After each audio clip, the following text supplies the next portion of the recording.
Subscribe કરો એ high news India ચેનલને, પછી યુટ્યુબ એપ પર બેલ આઇકોનનું બટન દબાવો અને નિહાળો એ હાઈ ન્યૂઝ ઇન્ડિયા ચેનલ.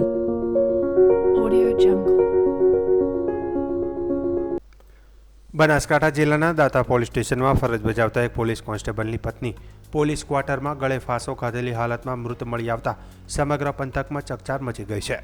લગ્ન જીવનને હજુ 2 વર્ષ જેટલો સમય થયો હોવાનું જાણવા મળ્યું છે.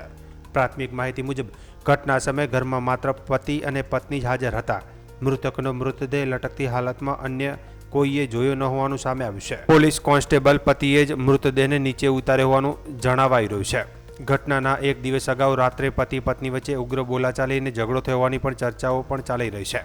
બીજી તરફ મૃતકના પિયરિયાઓએ આત્મહત્યાની થિયરીને નકારી કાઢી છે અને પોલીસ કોન્સ્ટેબલ પતિ પર સીધો હત્યાનો આક્ષેપ કર્યો છે.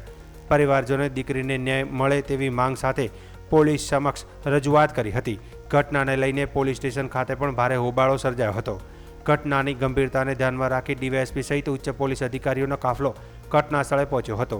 હાલ પોલીસ દ્વારા તમામ પાસાઓનો ધ્યાનમાં રાખીને તટસ્થ અને ઊંડાણપૂર્વકની તપાસ હાથ ધરવામાં આવી રહી છે. મૃતકના મોત પાછળનું સાચું કારણ પોસ્ટમોર્ટમ રિપોર્ટ અને તપાસ પૂર્ણ થયા બાદ જ સ્પષ્ટ થઈ શકશે. મારું નામ શંકર દેસાઈ, મારી ભત્રીજી છે. જે બનાવ બન્યો છે એ ફાંસીનો જે બનાવ બન્યો છે એમાં એમનું પતિનું કહેવું છે કે ફાંસી ખાધી છે. જો કે એમના ફાંસીનો ફંદો 5 ફૂટ છે અને દીકરીની ઊંચાઈ 5 ફૂટ 8 ફૂટ છે. તો દેખીતું ચોખ્ખું દેખાઈ આવે છે કે ફાંસી તો ખાધી જ નથી.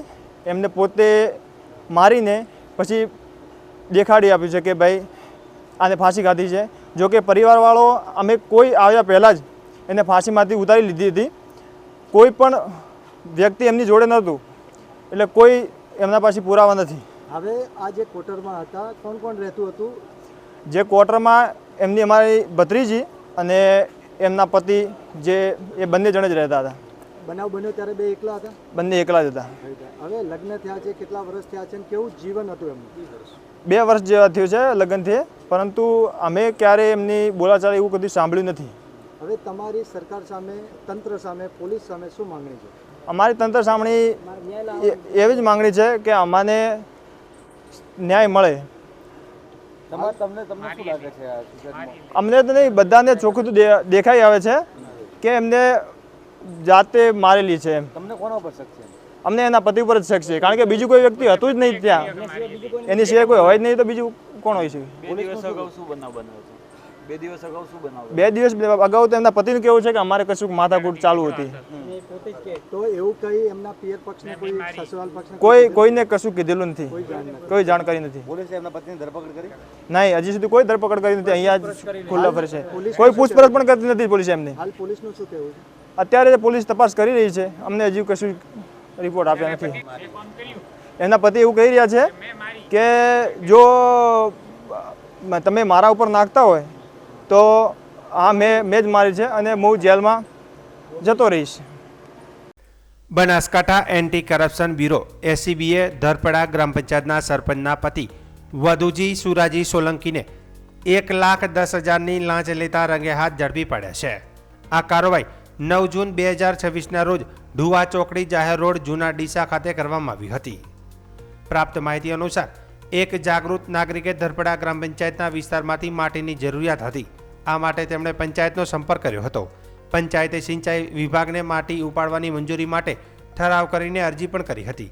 આ પ્રક્રિયા દરમિયાન આરોપી વધુજી સુરાજી સોલંકીએ ધરપડા ગામના તળાવમાંથી માટી ખોદકામ કરવાની મંજૂરી અપાવવા બદલ ફરિયાદી પાસેથી 1,10,000ની લાંચની માગણી કરી હતી. ફરિયાદી લાંચ આપવા માંગતા ન હોવાથી તેમણે બનાસકાંઠા એસીબીનો સંપર્ક કરીને ફરિયાદ નોંધાવી હતી. ફરિયાદના આધારે એસીબી દ્વારા ટ્રેપ ગોઠવવામાં આવી હતી.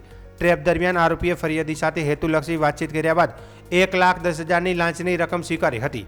તે જ સમયે એસીબીની ટીમે તેને રંગે હાથ ઝડપી લીધો હતો અને સ્થળ પરથી લાંચની સંપૂર્ણ રકમ કબજે કરી હતી. આ સમગ્ર કાર્યવાહી બનાસકાંઠા એસીબી પોલીસ સ્ટેશન પાલનપુરના પોલીસ ઇન્સ્પેક્ટર બીજે જોશીના માર્ગદર્શન હેઠળ કરવામાં આવી હતી. મદદનીશ નિયામક કે.એચ. ગોહિલ એસીબી બોર્ડર એકમ ભુજ દ્વારા સુપરવિઝન કરવામાં આવ્યું હતું, જ્યારે નાયબ નિયામક બલદેવસિંહ વાઘેલા એસીબી રાજકોટ એકમ ઇન્ચાર્જ અધિકારી તરીકે રહ્યા હતા. એસીબી દ્વારા આરોપી વિરુદ્ધ કાયદેસરની કાર્યવાહી હાથ ધરીને આગળની તપાસ શરૂ કરવામાં આવી છે. નવરચિત વાવથરા જિલ્લાના માવસરી પોલીસ સ્ટેશન વિસ્તારમાંથી એલસીબી પોલીસે મોટી કાર્યવાહી કરી ટ્રક અને પિકઅપ ડાલામાંથી રૂપિયા 27 લાખથી વધુની કિંમતનો વિદેશી દારૂ સહિતનો મુદ્દામાલ ઝડપી પડ્યો હતો. આંતરરાષ્ટ્રીય અને આંતરરાજ્ય સરહદી બોર્ડર પર પોલીસ ફરજમાં આટલી મોટી નિષ્કાળજી અને ગંભીર બેદરકારી બદલ જિલ્લા પોલીસ વડાએ માવસરી પીઆઈ તેમજ હેડ કોન્સ્ટેબલ અને જીઆરડી જવાનો સામે કડક શિક્ષાત્મક પગલાં ભરતા પોલીસ બેડામાં ફફડાટ વ્યાપી ગયો છે.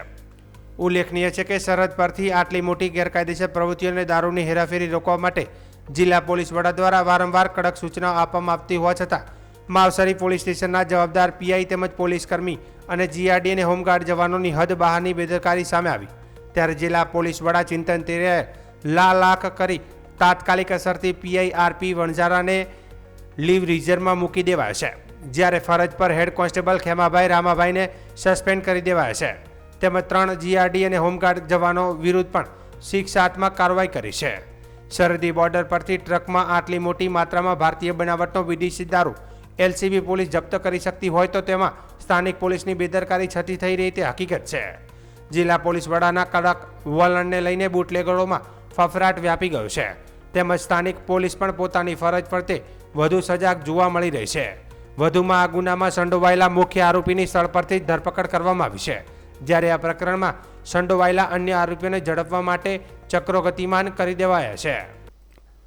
વાવથરા જિલ્લામાં સરકારી કચેરીઓની આસપાસ પૂર્વ પરવાનગી વગર ધરણા, ઉપવાસ અને હડતાલ પર પ્રતિબંધ મૂકવામાં આવ્યો છે.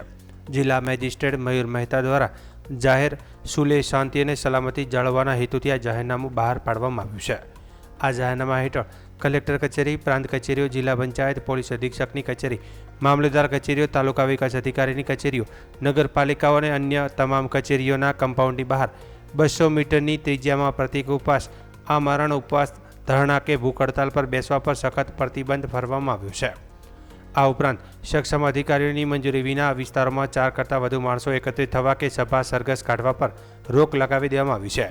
આ પગલું નાગરિકો દ્વારા તેમની માગણીઓ માટે સરકારી કચેરીઓ પાસે થતા ઓચિંતા આયોજનોને કારણે સામાન્ય અરજદારોને થતી અસુવિધા અને જાહેર માર્ગો પર ઊભી થતી બાધાને ટાળવા માટે લેવામાં આવ્યું છે. જિલ્લા મેજિસ્ટ્રેટ મયુર મહેતા આઈએએસ દ્વારા ગુજરાત પોલીસ અધિનિયમ 1951ની કલમ 37(1) અન્વયે આ જાહેરનામું પ્રસિદ્ધ કરવામાં આવ્યું છે. આ જાહેરનામું સમગ્ર વાવથરા જિલ્લામાં તારીખ 10 જૂન 2026થી તારીખ 24 જૂન 2026 સુધી અમલમાં રહેશે.